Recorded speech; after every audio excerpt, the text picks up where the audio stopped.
Hello and welcome into Lessons in Product Management. I'm your host, John Fontenot, and today we have the pleasure of learning from the CEO of UserVoice, Matt Young.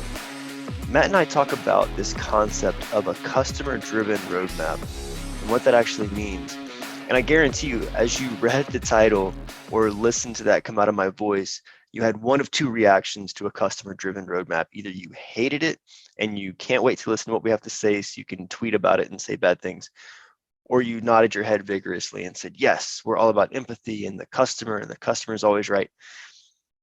And frankly, it's neither of those two things. Those are kind of the extremes of the way people interpret that. And we're gonna wade through the messiness of this topic and talk about what a productive approach is to a customer-driven roadmap. So thanks for joining me today, and we're going to kick it over to the conversation with me and Matt Young. Hey, Matt, welcome to the podcast. Hey, John, nice to be here. How are you? I'm doing great. How are you? I'm doing well. It's a perfectly sunny day here. I'm very excited about that. Awesome. Yeah, same here. Cool. So before we dive in, Matt, could you give an introduction to the audience of yourself and what you do at UserVoice? Yeah, sure thing. I'm Matt Young. I'm the CEO of UserVoice.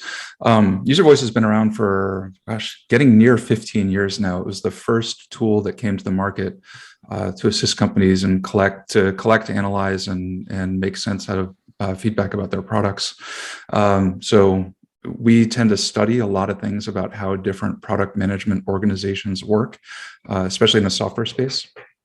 And one of the things we really like to do is share all the things that we learn by observing the things that do work and the things that don't work as well with all the people we end up talking with, whether they end up being customers or not. That's awesome. And so in that data collection, I'm sure you're getting a lot of feedback from customers, right? And so one of the topics we want to talk about today is customer-driven roadmaps, which is always an interesting topic because it can be that phrase can be taken in multiple directions. So It sure can. So to kind of set the foundation, how would you define customer-driven roadmaps when done right? Yeah. Well, let me give you a couple examples of done wrong. Sounds good. If you blindly follow any requests that are coming your way, like if you're in purely reactionary mode, that's going to give you some short-term gains, right? You'll have some very satisfied people right now, but it's taking your eye off the ball in terms of like making sure that what you're working on and what you're building is really the right fit for a larger product audience that's out there. On the flip side, there are people who think that a customer-driven roadmap takes away the company's ability to innovate, that they're, suddenly the control is taken away from them, that they no longer are allowed to be creative, which I think is a universal feature of product managers. They really like to be creative. So a customer-driven roadmap done right, I think, is a roadmap that is built based on reality, things that you're actually hearing because you've spoken with customers, you've understand what their problems are. But the solutions that you're presenting on your roadmap are not just the reaction to like, hey, could you do this? It's, I heard the problem, I understood the problem, and then we went and the innovation of the company is how to deliver the appropriate solution to that problem for the audience that you're trying to serve. Absolutely. Yeah, it brings up an interesting topic of like push versus pull, right? Yeah. A lot of times when product people, especially technically minded product people, think about innovation and creativity, it's often around what can we do with this new technology, whether it's machine learning or no code or Web3 or whatever it is. Like what cool thing can we build versus looking for the pull of the market, and really you can only get that by hearing from the market, which I think is what you're saying. Yeah, it's true. It's I come from an engineering background, so I get just as excited about anyone else when there's a new toy to play with that's out there. And AI is a really good example of that. AI has reached a point where you can get off-the-shelf solutions that mean you don't have to have a huge team of data scientists with PhDs on your staff, and it's become more of a commodity that's accessible to the rest of us. But if you're just trying to find the nail for your hammer, that's not necessarily going to be the right solution. So with our product, a lot of text analysis is really helpful if you're capturing a lot of product feedback. But the very traditional AI use cases, it turns out, are not what our customers really want, surprisingly. And you'd only learn that by really talking to people and understanding their problems. Or if you just go follow the use case in the marketing materials for the AI company, you may, cool, that's neat, but is it going to get used every day? Is it going to be the thing that people decide they can't live without and get them to renew year after year with their SaaS subscription? Totally. No, I love that, because like when you're talking to customers, instead of going to them and saying, hey, here's this cool new thing, use it, and it turns out to be something that's not desirable or usable in the way that you launched it, instead of creating feature bloat that way, you're actually getting to the bottom of, like, how do we make, they came to our product for a reason, right? They're trying Mhm. to, they hired us to do a job. So are we delivering on that job, or are there gaps? Are there potential reasons for the customer to churn? And like, how can we identify that so we can go make sure we retain these users and we can go out and get more? Um, so I guess, like, from that standpoint, what are some of the effective methods that you've seen product teams use to go and solicit that feedback?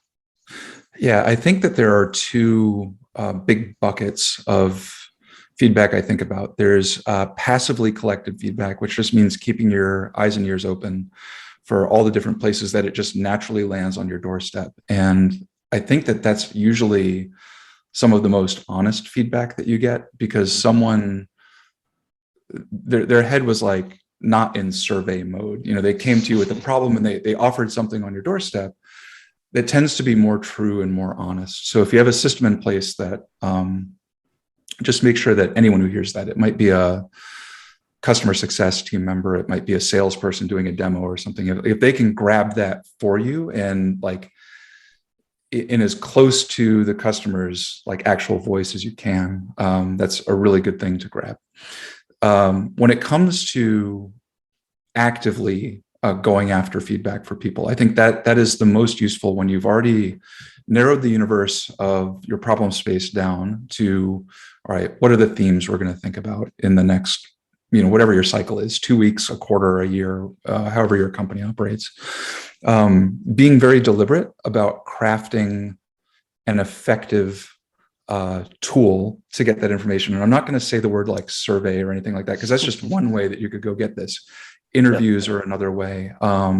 Even, capitalizing on research that other companies do. If they publish a white paper and they did a study or something like that, that's why it's out there. Like, go ahead and use it. But one of the tricks that we always use when trying to, I always think of it as like concentric circles. If you're passively collecting feedback, you're getting a really wide circle of things, and as you're circling the drain, so to speak. I guess that's not a great analogy, but like as you're getting closer to the center of the problem, you need to be more deliberate about how you go about researching that.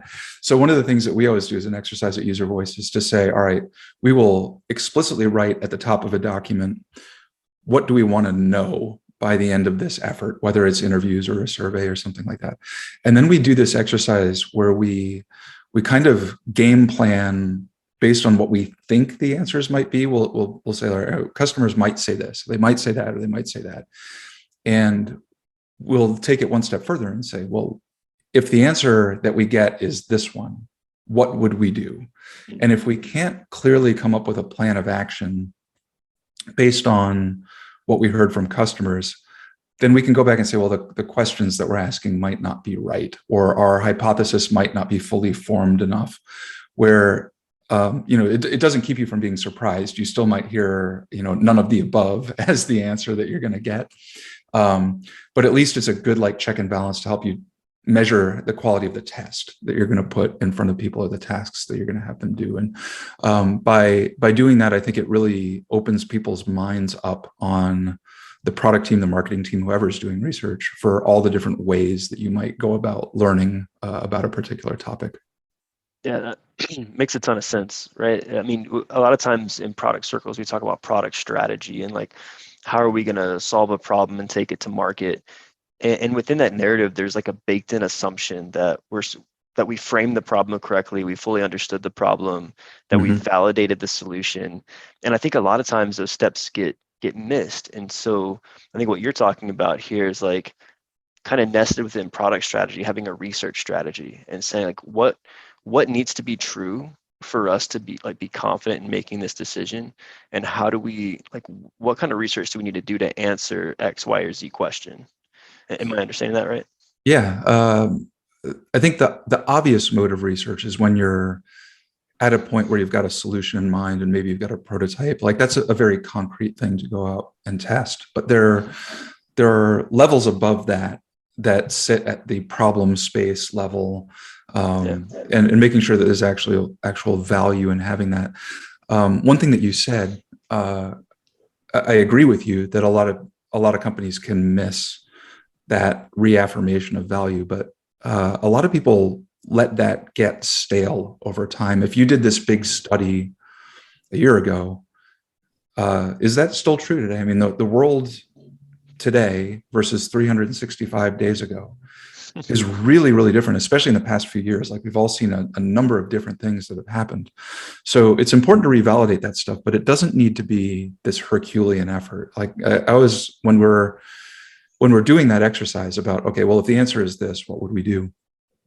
Sometimes the answer is, well, I'd want to ask some more people, because if we've only talked to 5 or 10 people, that might not be enough. But if we, in some circumstances, if we've spoken with 5 people and the answer is always the same, okay, that's good enough for me, because it lines up with what I common sense know to be true, and it marries with other things we've heard in the past. So good enough. So I think, making sure that you spend a little bit of time every time you're iterating on whatever evolution your product might take. That might mean new feature, improving an existing feature. It might mean sunsetting a thing, that you're taking just a few moments to, especially in an open-ended way, ask people to describe to you what they're hoping that you will solve for them.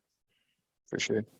So I want to pivot the conversation a little bit to something we talked about in a previous call, and that's like these idea boards, right? That where customers or internal stakeholders can go and submit ideas or requests, and people can vote on them. And I've been on teams, and I know other PMs sit on teams where they feel pressure to go and just build the thing, right? And we The thing with the most votes. Yeah. right. And Yep. you kind of prefaced this earlier, but I wanted to bring up the point that we talked about before of like how to actually use that feedback more productively than just going build the thing and letting kind of that stakeholder pressure to say, look, they're asking for this. A lot of people are asking for this. Go do it. Like Yeah. what's a more productive way to approach that? Yeah.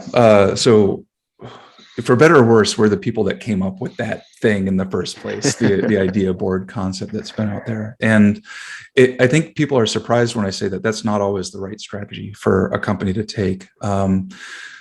Because I think most people think about like upvoting ideas and seeing how popular they are, and that works really well in a few contexts. Like in a B2C context, we have a lot of companies that are gaming companies Okay. that really like that, and that makes perfect sense. Like what do the most people want out of your thing? But for the rest of us that work in we're a B2B company ourselves, it's not the number of votes that matters. It's the relationship with what people are asking for and our company's strategic goals. Mm. So in a B2B context, the way I always ask people to look at their idea boards is first, figure out what number of accounts wants this thing. Because one thing that an idea board does is it kind of encourages ballot box stuffing, that someone at a company might say, oh, go vote for that idea because we really need them to do this, right? And if someone's not paying attention to the fact that you got 1 vote from one company and 75 votes from another company, like, oh, 76 people want this, but it might just be 2 accounts that you do business with. So that's really important to be able to do. The second important thing to be able to do is to be able to segment those accounts and say, who's our target buyer, who's in and who's out, and who's the market that we're trying to meet, and make sure that you're able to do that stuff. In the end, what I really want people to do with an idea board is use it as one data point to associate information they're getting about their product with their company's overarching strategic goals. And at the root of this is that I think that all product managers need to be able to articulate clearly, what is our company trying to do? It's surprising to me, we didn't do that well until a few years ago.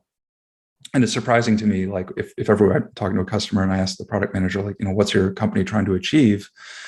They're really good at articulating like what their short-term product goals are, but not how that relates to the company's goal. Are you trying to grow top line revenue? Are you trying to increase retention? Are you trying to break into a new market? And if it's like break into a new market, cool. Like show me the accounts that are in that market that are asking for that thing. Once you're there, again, don't just go do that. Like that's the smoke that's probably going to lead you to the fire. So take that list of people and ask them if they can spend 15 minutes talking to you to give you a little bit more color, a little bit more detail. Ideally, since we don't do in-person anything anymore, like do it over a video call so you can see like, are they bored? Are they excited? Are they passionate about this? Can they tell you like, yeah, this is going to make me look great. It's going to, let me do my job really fast. I'm going to be able to do so many other things. And cool. That's the kind of thing you want to jump on, the thing that people are passionate about and are going to make them to be like raving cheerleaders for your company. Yeah. No, I completely agree. That's what I've seen in a previous company where we did use an idea board where like, and pivoting the actionable part of it from building what's requested to following up with people. Because if they care enough to ask for it, they usually care enough to get on a call with you and talk through it.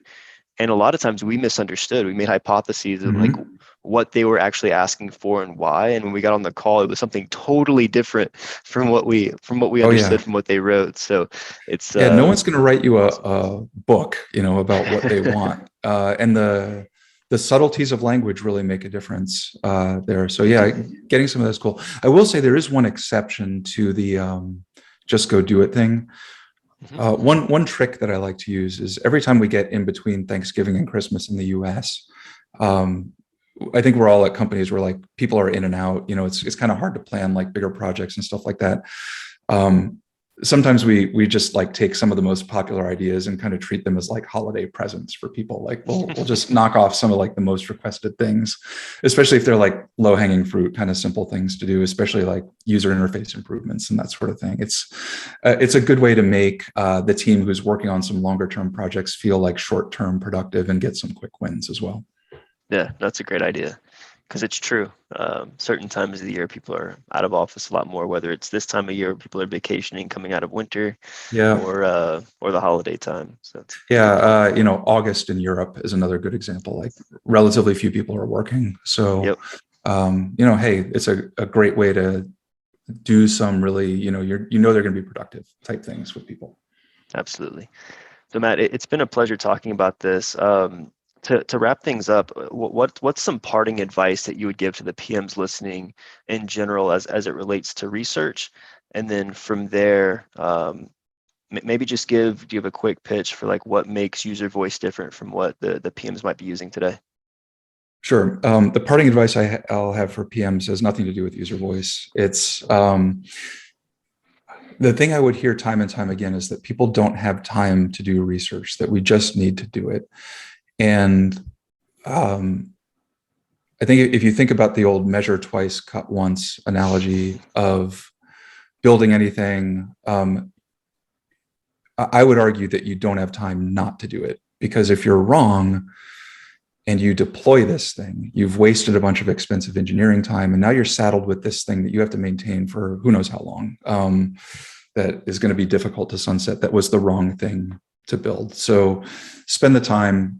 Practice makes perfect. Like everyone's worried, like, what if I don't do it right? Like, well, get some experience. You'll do it better the next time. We do a lot of debriefs after we do research to ask, like, how could we have gotten to this answer faster, or why didn't it work as well as we thought? What makes UserVoice different? It's very flattering to me that our solutions get copied quite a bit. I can almost set my watch to like, we release a feature and I see 3 or 4 other companies do the same thing, within a year or something like that.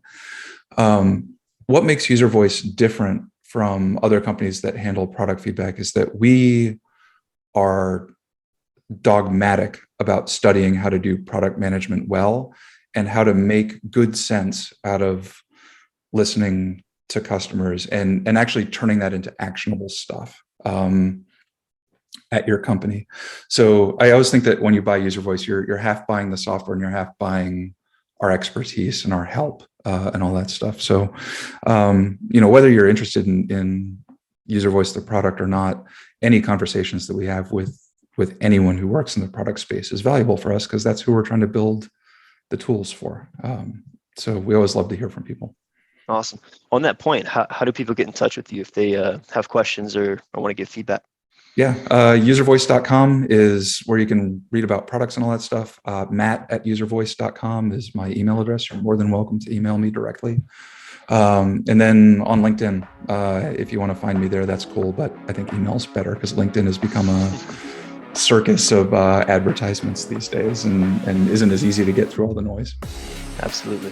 Well, Matt, it's a pleasure again speaking with you. Thanks for coming in and sharing the advice that you have for how to do better research and how to take actionable steps from that research today. I appreciate you joining. Yeah, John, thanks for having me. It was a lot of fun. Hey, I hope you enjoyed this episode. If you did, make sure you like and subscribe if you're watching on the YouTube channel. If you're watching or if you're listening on the podcast, make sure that you rate and review and subscribe or follow if you haven't already. And thanks for joining me this week, and we'll see you next week for another lesson in product management.